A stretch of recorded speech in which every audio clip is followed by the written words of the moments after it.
जय हिंद, जय श्री राम दोस्तों। एक बार फिर से स्वागत है आप सभी लोगों का गुरुकुल ई स्कूल पर, जहां गुरुकुल स्पेशल्स की राम मंदिर निर्माण की कहानी का आज दूसरा और अंतिम भाग हम आपके लिए लाए हैं। जहां हम न केवल आपको राम मंदिर विवाद की कहानी बताएंगे, बल्कि इस मामले से जुड़े कुछ रोचक तथ्य एवं महत्वपूर्ण हस्तियों के बारे में भी बताएंगे। सन 1950 में फैजाबाद सिविल कोर्ट में 2 अर्जियां दी गईं, जिसमें पहली रामलला की पूजा करने की इजाजत तथा दूसरी में विवादित ढांचे के अंदर मूर्ति रखने की इजाजत मांगी गई। सन 1959 में निर्मोही अखाड़े ने तीसरी अर्जी भूमि के अधिकार के संबंध में दाखिल की। उत्तर प्रदेश सुन्नी वक्फ बोर्ड ने भी याचिका दाखिल कर विवादित स्थल का पोजीशन लेने व उसमें से मूर्तियां हटाने की मांग की। उक्त वाद निरंतर चलते रहे। विश्व हिंदू परिषद ने सन 1984 में विवादित स्थल पर मंदिर बनाने के लिए एक कमेटी गठित की। इस कमेटी के सुझाव पर राम मंदिर बनाने के लिए जन समर्थन जुटाने का कार्य किया गया। इस प्रकरण में नया मोड़ फरवरी 1986 में आया, जब जिला जज श्री के एम पांडे ने एक याचिका पर फैसले देते हुए हिंदुओं को विवादित स्थल पर पूजा करने व ढांचे का ताला खोलने का ऐतिहासिक आदेश दिया था तथा तत्कालीन प्रधानमंत्री श्री राजीव गांधी के नेतृत्व वाली कांग्रेस सरकार, जो शाहबानो प्रकरण में सुप्रीम कोर्ट के निर्णय के विपरीत अध्यादेश लाकर मुस्लिम तुष्टीकरण के आरोप झेल रही थी, उसने न्यायालय के आदेश का अनुपालन करते हुए विवादित ढांचे के ताले खोलने की कार्रवाई करा दी। किंतु इससे मंदिर निर्माण का रास्ता बाधित ही रहा। राष्ट्रीय स्वयंसेवक संघ व विश्व हिंदू परिषद तथा भारतीय जनता पार्टी इस आंदोलन को निरंतर बढ़ाते रहे। सितंबर-अक्टूबर 1990 में भारतीय जनता पार्टी ने राष्ट्रीय अध्यक्षता लाल कृष्ण आडवाणी की राम रथ यात्रा से इस आंदोलन को पूरे देश से अपार जन समर्थन मिला। आडवाणी की रथ यात्रा बिहार के सीतामढ़ी में रोककर आडवाणी को गिरफ्तार कर लिया गया। किंतु 30 अक्टूबर 1990 को कार सेवकों की भारी भीड़ विवादित परिसर की ओर कूच कर गई, जिसको रोकने के लिए तत्कालीन उत्तर प्रदेश सरकार द्वारा कार सेवकों पर लाठीचार्ज व गोलियां चलाई गईं, जिसमें 17 लोगों की मृत्यु हो गई। किंतु इससे आंदोलन और तेज हो गया। 6 दिसंबर 1992 को आयोजित प्रतीकात्मक कार सेवा कार्यक्रम में आए विभिन्न हिंदू संगठनों के कार्यकर्ताओं व कार सेवकों की भारी भीड़ इकट्ठा थी। इस भीड़ में उत्तेजनापूर्ण भाषण व जय श्री राम आदि के नारे से प्रेरित होकर उग्र भीड़ ने विवादित ढांचे को ध्वस्त कर दिया। उस समय चारों ओर एक धक्का और दो और धूल का गुबार दिख रहा था। इसके लिए राज्य सरकार को दोषी मानते हुए बर्खास्त कर दिया गया। यद्यपि कहा जाता है कि तत्कालीन मुख्यमंत्री अपना इस्तीफा लेकर पहले ही राज्यपाल के पास पहुंच गए। इस घटना से देश भर में हिंदू मुस्लिम दंगे हो गए, जिसमें 2000 से अधिक लोगों की मृत्यु हुई। इस मामले की जांच के लिए लिब्रान आयोग का गठन हुआ, जिसने 17 साल बाद अपनी रिपोर्ट सरकार को सौंपी, जिसके आधार पर दोषी पाए गए व्यक्तियों के खिलाफ आज भी कार्रवाई चल रही है। वर्ष 2002 में अयोध्या से रामलला के दर्शन व कार सेवा कर लौट रहे हिंदू कार सेवकों से भरी ट्रेन की बोगियों में गुजरात के गोधरा में आग लगा दी गई, जिसमें 58 लोगों की मौत हो गई। इस घटना के कारण पूरे गुजरात में हिंदू मुस्लिम दंगे हुए, जिसमें हजारों लोग मारे गए। विवादित परिसर पर इलाहाबाद हाईकोर्ट ने सन 2010 में एक फैसला सुनाया, जिसमें इस परिसर को 3 हिस्से में बांटा गया। रामलला विराजमान निर्मोही अखाड़ा व सुन्नी वक्फ बोर्ड प्रत्येक के बराबर बराबर हिस्सा देने का आदेश निर्गत किया गया। इस निर्णय के विरुद्ध सभी पक्षकार सुप्रीम कोर्ट गए। वर्ष 2011 में सुप्रीम कोर्ट ने इस पर सुनवाई करते हुए हाईकोर्ट के फैसले पर रोक लगा दी। इस मामले पर जल्दी सुनवाई करने के उद्देश्य से सन 2017 में इस विवाद की प्रतिदिन सुनवाई करने के लिए 3 जजों की एक बेंच का गठन किया गया, जिसमें जस्टिस दीपक मिश्रा के साथ श्री अशोक भूषण, व श्री अब्दुल नजीर सदस्य थे। सुप्रीम कोर्ट द्वारा इस विवाद को मध्यस्थता के द्वारा भी सुलझाने की कोशिश की गई, जिसके लिए एक पैनल का गठन किया गया, जिसमें पूर्व जज कलीबुल्ला, धर्मगुरु श्री श्री रविशंकर तथा वरिष्ठ वकील श्री राम पाचू थे। इनके द्वारा सभी पक्षों से बात की गई, किंतु विवाद का कोई हल नहीं निकला।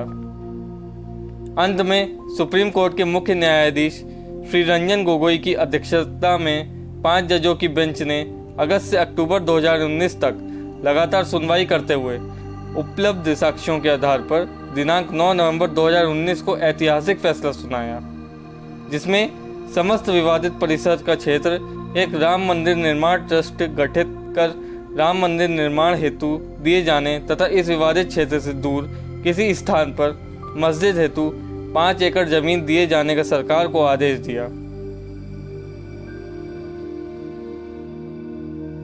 महंत परमहंस रामचंद्र दास 1949 में राम जन्मभूमि आंदोलन से जुड़े, जब वे राम जन्मभूमि न्यास के अध्यक्ष थे। इनके द्वारा राम मंदिर निर्माण के लिए निरंतर संघर्ष किया गया। वर्ष 1986 में इन्होंने यह घोषणा कर दी कि यदि 8 मार्च 86 तक राम मंदिर का ताला नहीं खुला तो वे आत्मदाह कर लेंगे। यद्यपि कोर्ट से निर्णय के बाद फरवरी 86 में कोर्ट के आदेश पर मंदिर के ताले खुल गए। इसी प्रकार 1989 के महाकुंभ के तृतीय धर्म संसद में शिला पूजन व शिलान्यास का निर्णय लिया गया। इसको पूर्ण न करने देने पर भी इनके द्वारा आत्मदाह की घोषणा की गई थी। नवंबर 1989 में मंदिर का शिला पूजन संपन्न हुआ। इनकी महत्ता का पता इस बात से ही चलता है कि जुलाई 2003 में इनके निधन उपरांत अंतिम यात्रा में तत्कालीन प्रधानमंत्री अटल बिहारी वाजपेयी भी शामिल हुए थे। श्री अशोक सिंघल विश्व हिंदू परिषद के अध्यक्ष थे। मंदिर आंदोलन में इनका महत्वपूर्ण योगदान, इनके द्वारा सभी जातियों को इस आंदोलन में जोड़ा गया। सन 1989 में राम मंदिर की शिला का पूजन इनके द्वारा वंचित वर्ग के एक व्यक्ति से कराया गया। सन 1990 में अयोध्या में जब कार सेवकों पर लाठीचार्ज व गोलियां चलाई गईं, तो उसमें यह भी घायल हो गए थे। वर्ष 2015 में इनकी मृत्यु हो गई। बाबा सत्यनारायण मौर्य सन 1986 में उज्जैन में बजरंग दल के एक शिविर में कार्यकर्ता के रूप में शामिल हुए थे। श्री अशोक सिंघल के यह अत्यंत करीबी थे। मंदिर आंदोलन के दौरान अयोध्या की दीवारों पर इनके द्वारा अनेक पेंटिंग व स्लोगन बनाए गए। इनके द्वारा बनाए गए स्लोगन रामलला हम आएंगे, मंदिर वहीं बनाएंगे बहुत प्रसिद्ध हुआ। 6 दिसंबर 1992 को आंदोलन के मंच का कोऑर्डिनेशन यहीं देख रहे थे।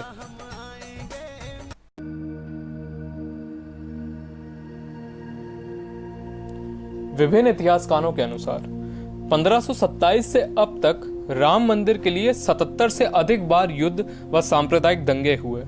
इसमें बाबर के समय 4, हुमायूं और शेरशाह के समय 10, अकबर के समय 20, औरंगजेब के समय 30, नवाब शहादत अली के समय 5, नसरुद्दीन हैदर के समय 3, नवाब वाजिद अली के समय 2 तथा अंग्रेजों के समय 2 युद्ध शामिल हैं। इन युद्धों का नेतृत्व बाबा वैष्णव दास, कुंवर गोपाल सिंह, ठाकुर जगदम्बा सिंह और गुरु गोविंद सिंह के निहंग शिष्यों द्वारा किया गया, जिसमें लाखों लोगों ने अपने प्राण न्यौछावर किए। सन 1528 में राम मंदिर विध्वंस के पश्चात अयोध्या के 105 गांवों में निवास करने वाले क्षत्रियों ने राम मंदिर पुनः स्थापित न होने तक नंगे पांव व नंगे सिर रहने का संकल्प लिया था। इस क्षत्रिय जाति के लोग लगभग 500 वर्षों से पैरों में चप्पल, सर पर पगड़ी तथा धूप व बारिश में सिर पर छाता तक इस्तेमाल नहीं करते रहे। इनका संकल्प अब पूर्ण हो रहा है।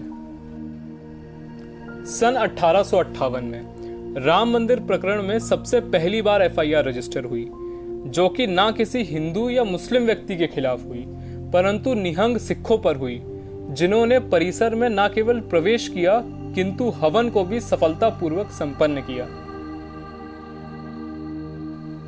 न्यायालय में राम मंदिर के संबंध में प्रथम याचिका जनवरी 1885 में महंत रघुवर दास द्वारा विवादित परिसर में राम चबूतरे पर राम मंदिर बनाने के संबंध में दायर की गई, जो कि 1 नवंबर 1886 को खारिज हो गई। फैजाबाद सिविल कोर्ट में लंबित राम जन्मभूमि संबंधी वाद की सुनवाई के लिए महंत रामचंद्र दास परमहंस, जो राम जन्मभूमि न्यास के अध्यक्ष थे, अपने विपक्षी सुन्नी वक्फ बोर्ड के हाशिम अंसारी के साथ एक ही तांगे से फैजाबाद कोर्ट तक जाते थे। छत्तीसगढ़ राज्य में एक रामनामी संप्रदाय है। इसके मानने वाले लोग लगभग 125 साल से अपने शरीर पर राम नाम गुदवाते हैं या एक दूसरे को राम नाम अभिवादन करते हैं। इनके घरों, अन्य वस्तुओं तथा वस्त्र आदि पर भी राम नाम अंकित रहता है। इनका राम नामी भजन मेला भी आयोजित होता है, किंतु यह निर्गुण मत के हैं, अर्थात हर वस्तु में राम प्रभु को मानते हैं। अयोध्या के राम मंदिर से इनका कोई नाता नहीं है। देश के विभिन्न क्षेत्रों में राम नाम बैंक भी मौजूद हैं, जहां मुद्रा स्वरूप राम नाम का संग्रह किया जाता है। अयोध्या के विषय में मशहूर अभिनेत्री कंगना रनौत अपनी निर्देशन में एक फिल्म बनाने जा रही हैं, जिसका नाम होगा अपराजिता अयोध्या। इसके पटकथा लेखक बाहुबली और मणिकर्णिका जैसी फिल्मों के लेखक वी विजेंद्र प्रसाद हैं। संभवतः राम मंदिर निर्माण के बाद अयोध्या विश्व पटल पर अपनी पहचान पुनः स्थापित कर लेगा।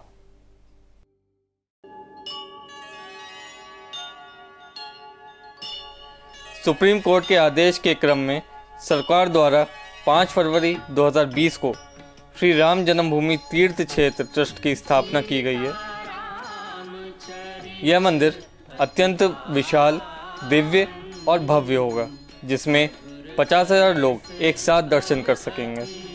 श्री राम जन्मभूमि का यह मंदिर 84,600 वर्ग फीट में 3 मंजिला बनेगा, जिसकी लंबाई 360 फीट, चौड़ाई 235 फीट और ऊंचाई 33 फीट होगी, जिसमें कुल 5 गुंबद तथा 366 स्तंभ होंगे। इस मंदिर के नींव पूजन हेतु प्रधानमंत्री श्री नरेंद्र मोदी, उत्तर प्रदेश के मुख्यमंत्री योगी आदित्यनाथ आदि 5 अगस्त को अयोध्या में उपस्थित होंगे।